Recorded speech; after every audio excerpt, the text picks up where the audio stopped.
ये आम टमाटर है और ये है चेरी टमाटर।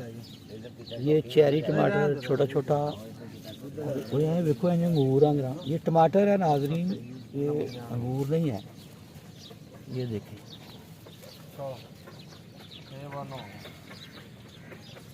लाल टमाटर बिल्कुल गल जाएगा।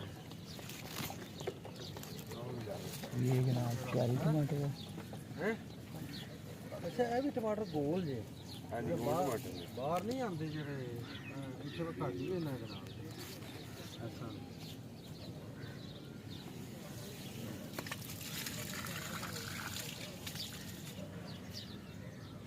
और ये दूसरा टमाटर मुँह पा दो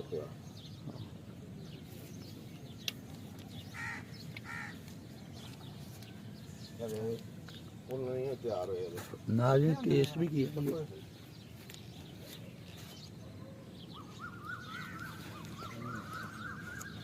पूरे पके नहीं गए, पके नहीं जिम्मे आप पके ना ऐसा पके हुआ ना